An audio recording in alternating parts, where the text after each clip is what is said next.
keutamaan Khadijah radhiyallahu taala anha, hidup bersama Nabi selama 25 tahun. Beliau tidak pernah mengangkat suara beliau kepada Nabi sallallahu alaihi wasallam, selalu taat kepada suami beliau, Nabi sallallahu alaihi wasallam. Oleh karena Nabi sallallahu alaihi wasallam sangat tidak mau menyakiti hati Khadijah radhiyallahu taala anha, maka selama 25 tahun Nabi disebutkan di antara balasan Nabi kepada Khadijah, Nabi tidak berpoligami ya. Selama 25 tahun menikah dengan Khadijah, Nabi tidak berpoligami. Setelah Khadijah meninggal, baru kemudian Nabi sallallahu alaihi wasallam menikahi para wanita ya. Hadirin hadirat yang dirahmati oleh Allah Subhanahu wa taala. Setelah meninggalnya Abu Talib yang selama ini membela dakwah Nabi sallallahu alaihi wasallam meskipun dia kafir musyrik ya, yang dia rela mati demi membela Muhammad sallallahu alaihi wasallam ponakannya ya. Dia pasang badan untuk menghadapi orang-orang Quraisy yang begitu banyak. Dan orang-orang Quraisy waktu Abu Talib masih hidup, mereka tidak berani mengganggu Nabi sallallahu alaihi wasallam secara fisik. Ya hanya tuduhan, ya ocehan dan lain sebagainya.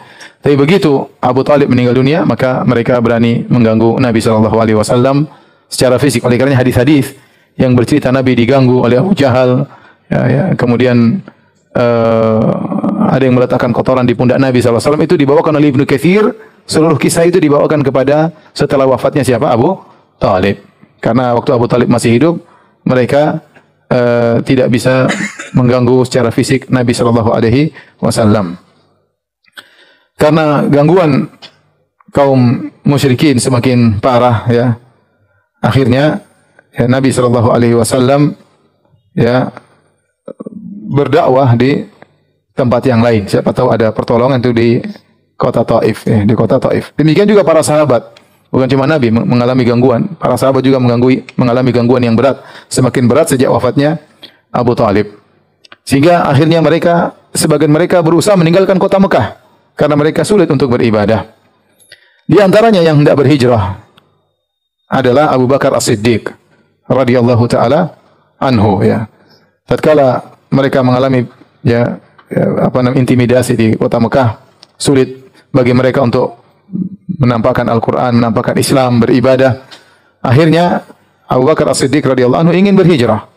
Kisah ingin berhijrahnya Abu Bakar diriwayatkan oleh Imam Al-Bukhari dalam sahihnya. Saya bacakan kisahnya.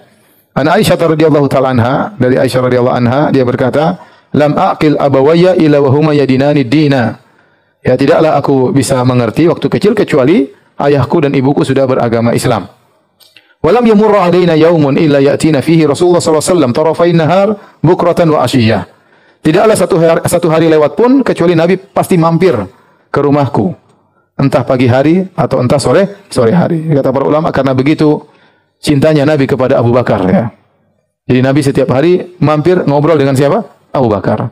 Kalau enggak pagi hari, sore hari. Padahal Nabi sallallahu alaihi wasallam berkata, "Zur ghibban tasdad hubban." Nabi yang mengajarkan kunjungilah, ziarahilah ya sesekali maka akan semakin tumbuh rasa cinta. Artinya tatkala kita bersahabat tidak mesti tiap hari kita ketemu, tidak harus tiap hari kita ketemu. Ya karena kalau tiap hari kita ketemu akhirnya jadi hambar, lagi pula pembahasan akhirnya ngalur ngidul ke sana ke sini ya. Hari pertama ketemu ngobrol tentang dakwah. Hari kedua ngobrol tentang perkembangan dakwah. Hari ketiga ngobrol tentang kita-kita ya. Hari keempat ngobrol tentang mereka-mereka. Hari kelima, hari keenam, hari ketujuh, hari kedelapan semuanya tentang poligami. Akhirnya pembahasan ngalor ngidul, tidak terarah, ngobrol ke sana, ngobrol ke sini ya. Tapi kalau sekali ketemu bisa fokus bicara tentang dakwah. Kecuali tiap hari ketemu karena ada urusan agama. Para ulama berdalil dengan kisah Nabi. Nabi yang mengatakan, "Zur ghibban tasdad hubban." Kunjungilah sesekali maka akan semakin tambah rasa cinta, kecuali ada keperluan agama seperti dilakukan oleh Nabi tiap hari mengunjungi Abu Bakar tiap hari, pagi atau sore hari. Kenapa? Karena ada urusan dakwah, sangat penting. Makanya Aisyah berkata, ya, walam yamurra alaina yaumun illa ya'tina fihi Rasulullah sallallahu alaihi wasallam. Tidak ada satu hari yang lewat kecuali Nabi pasti mampir ke rumah kami, tarafain nahar, pagi atau siang atau sore hari. Kemudian kata Aisyah, falamma btuliyal muslimuna kharaja Abu Bakrin muhajiran nahwa ardil Habasyah. Tatkala kaum muslimin diintimidasi, para sahabat diintimidasi, maka Abu Bakar keluar hendak berhijrah ke negeri Habasyah. Ya, hatta idza balagha barkal ghimat. Tatkala akhirnya Abu Bakar sampai suatu tempat namanya Barkul Ghimat, yaitu jarak ke arah negeri Yaman kira-kira perjalanan 5 hari. Ya, sudah jauh, 5 hari perjalanan jauh keluar Gimat ke arah Yaman, sudah jauh. Kemudian laqiyahu Ibnu Dugunnah atau Ibnu Daghinnah. Maka Abu Bakar bertemu dengan seorang bernama Ibnu Daghinnah. Wa huwa sayyidul Qarah. Dan dia adalah pemimpin kabilah Al-Qarah. Maka dia bertanya kepada Abu Bakar, "Aina turid ya Abu Bakrin? Hendak ke mana engkau wahai Abu Bakar?" Faqala Abu Bakar mengatakan, "Akhrajani qaumi fa uridu an asiha fil ardi a'budu rabbi." Aku dikeluarkan, diusir oleh kaumku, ya, dipersulit oleh kaumku, maka aku ingin berjalan di atas muka bumi. Aku ingin beribadah kepada Allah Subhanahu wa taala. Ibnu Dugunnah, dan dia musyrik, dia berkata, "Fa inna mithlaka ya Abu Bakr la yakhruj wa la yukhraj." Orang seperti engkau wahai Abu Bakar tidak boleh keluar dari negerinya dan tidak boleh diusir dari negerinya. Kenapa? Innaka taksibul ma'dum. Abu Bakar terkenal. Dia dikenal oleh banyak kabilah-kabilah. Kenapa? Dia pedagang kaya raya. Dia sering bersafar sana sini berdagang, dia bertemu dengan banyak orang, dikenal akhlak yang mulia, dia ahli nasab, sehingga kalau ngobrol enak sama siapapun, ya. Sehingga orang ini kenal siapa Abu Bakar, maka dia berkata kepala kabilah Al-Qarah ini, "Mithluka la yakhruj wa la yukhraj." Orang seperti engkau Abu Bakar tidak boleh keluar dari negerinya dan tidak boleh diusir dari negerinya. Innaka taksibul ma'dum, engkau selalu membantu orang yang tidak punya. Wa tasilur rahim, engkau selalu menyambung silaturahmi. Wa tahmilul kalla, engkau selalu memikul beban orang-orang miskin. Wa taqrid dhaif, engkau senantiasa menjamu tamu. Wa tu'inu ala nawaibil haq, dan engkau suka membantu orang yang terkena musibah. Ini sifat-sifat ini persis seperti yang dikatakan Khadijah kepada Nabi. Waktu Nabi ketakutan turun dari Gua Hira, Nabi mengatakan, ya, khasyitu ala nafsi, saya khawatir suatu keburukan menimpaku. Khadijah berkata, tidak mungkin wahai suamiku. Engkau suka menyambung silaturahmi, membantu orang miskin, memikul beban orang susah. Engkau suka memuliakan tamu, menjamu tamu. Engkau suka membantu orang-orang terkena musibah. Persis sifat-sifatnya Abu Bakar radhiyallahu taala anhu. Oleh karenanya, benar perkataan Nabi SAW, al-arwahu junudun mujannadah. Fama ta'arafa minha italaf, wa ma tanakara minha ikhtalaf. Sungguhnya Allah ciptakan roh itu berkelompok-kelompok, meskipun dari tempat yang berbeda-beda. Tatkala saling mengenal, maka mereka akan klop. Kalau tidak cocok, mereka akan berpisah, ya. Kalau ketemu, insya Allah, kata orang ada apa? Ada chemistry-nya kena, ya. Ya, bisa saja, tahu-tahu cocok, tahu-tahu mungkin belum kenal sebelumnya, tahu apa? Cocok, ya. Yang baik ketemu dengan baik, dermawan ketemu dermawan, pelit sama pelit, ya.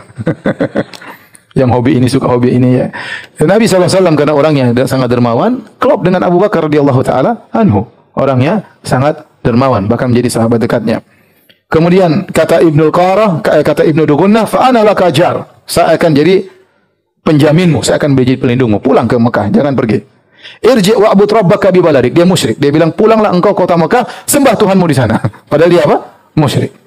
Faraja'a, maka Abu Bakar pun balik ke Mekah, padahal sudah jalan 5 hari perjalanan. Wartahala ma'ahu Ibnu Dugunnah. Ibnu Dugunnah menemani Abu Bakar menuju kota Mekah. Fatawafa Ibnu Dugunnah asyiyatan fi asyrafi Quraisy. Maka sore itu waktu sampai mereka di Mekah, Ibnu Dugunnah jalan ke sana sini, ketemu dengan kabilah-kabilah Quraisy. Kemudian dia berkata, faqala lahum inna Abu Bakrin la yakhruju mithluhu wa la yukhraj.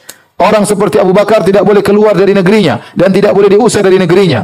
Atukhrijuna rajulan yaksibul ma'dum wa tasilur rahim wa yahmilul kala wa yakrid dhaif inna ala nawabil haq. Apa kalian hendak mengusir seorang yang suka membantu orang miskin, suka menyambung silaturahmi, suka membantu orang tidak mampu, suka memuliakan tamu, suka menolong orang terkena musibah? Orang seperti ini ingin kalian usir wahai orang Quraisy? Falam tukadzib Quraisyun bijiwari Ibnu Dugunnah. Semua orang diam. Tidak ada yang bantah Ibnu Dugunnah. Dan mereka mengakui jaminan jiwarnya Ibnu Dugunnah. Ibnu Dugunnah, saya yang bertanggung jawab. Tidak ada yang boleh ngusir dia, saya penjaminnya, kata Ibnu Dugunnah. Subhanallah, meskipun dia musyrik, tapi hatinya masih tahu bahwa ini kebenaran. Orang seperti tidak boleh diusir. Akhirnya orang-orang Quraisy berkata kepada Ibnu Dugunnah, orang-orang kafir, "Mur Abu Bakrin falya'bud rabbahu fi darihi." Wahai Ibnu Dugunnah, karena kau telah menjamin Abu Bakar, ya, maka perintahkan Abu Bakar agar dia sembah Tuhannya di rumahnya saja. Jangan kemana-mana, sembah Allah, ya. Di rumah saja, jangan keluar-keluar. Falyusalli fiha. Salat di rumah saja, jangan keluar. Wal yaqra' ma syaa. Baca Quran terserah yang dia mau baca, tapi jangan baca di luar. Baca di mana? Di rumah. Kita terima, ya. Wala yu'dzina bidzalik. Jangan ganggu kami dengan salatnya dan bacaannya. Kami terganggu dengan salatnya dan bacaannya. Wala yasta'lin bihi, dan jangan dia terang-terangan, ya. Fa inna nakhsha an yaftina nisa'ana wa abna'ana. Kami khawatir salatnya, bacaan Qur'annya memfitnah istri-istri kami dan anak-anak kami. Nanti terpengaruh seperti dia. Tolong bilang dia kalau mau sholat di rumah saja. Baca Quran terserah, mau baca khatam terserah, tapi di mana? Di rumah, jangan keluar. Faqala dzalika Ibnu Dughunah li Abi Bakar. Maka kata Ibnu Dughunah, wahai Abu Bakar, mereka punya syarat. Kamu harus sholat di rumah saja, enggak boleh keluar-keluar. Kemudian falabitha Abu Bakar lidzalika ya'budu rabbahu fi dari. Akhirnya Abu Bakar nurut. Abu Bakar beberapa lama salat di rumah saja, baca Quran di rumah saja. Wala yasta'inu bi salatihi wala yaqra fi ghairi darihi. Dia hanya salat di rumah, tidak terang-terangan berdakwah, dan beliau hanya baca Quran dalam rumahnya saja. Tsumma badali Abi Bakrin fabtana masjidan bi fina'i darihi. Kemudian Abu Bakar punya ide, akhirnya dia bikin tempat untuk ibadah di pelataran rumahnya. Yang penting kan masih di rumah. Mulailah wa kana yusalli fihi, maka dia pun salat di luar rumah tapi masih di pelataran rumah, ya. Wa yaqra'ul Qur'an, maka dia baca Quran. Fa yanqadhifu alaihi nisa'ul musyrikin wa abna'uhu. Akhirnya para wanita-wanita kaum musyrikin, anak-anak mereka pada ngumpul semua ngerumuni Abu Bakar. Ya, karena Al-Qur'an itu isinya indah, mereka ngerti bahasa Arab. Abu Bakar baca salat, baca Quran keras-keras, ya. Sehingga mereka ngumpul ngerumuni Abu Bakar. Ya.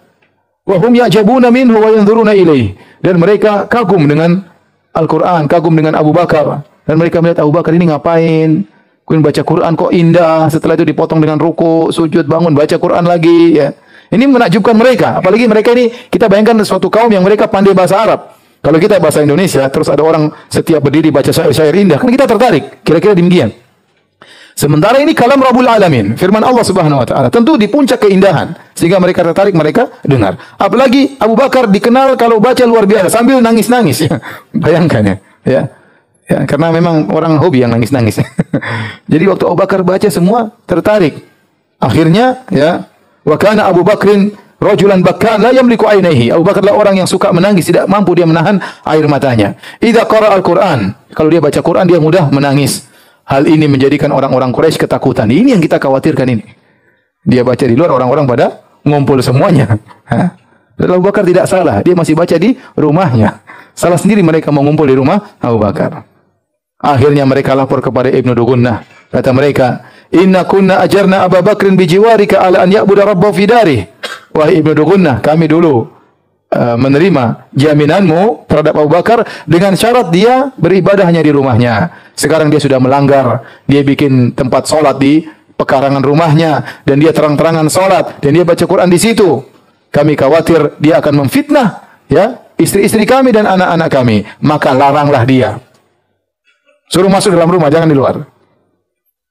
Fa in ahabba an yaqtasira ala an ya'budu rabbahu fi darih fa'al wa in aba illa an yu'lin bidzalika fasul an yuradda ilaika dhimmatak. Kalau dia mau ibadah dalam rumahnya, maka silakan. Kalau dia tidak mau, maka minta kembali darinya jaminanmu. Akhirnya dia pun pergi ke Abu Bakar radhiyallahu anhu.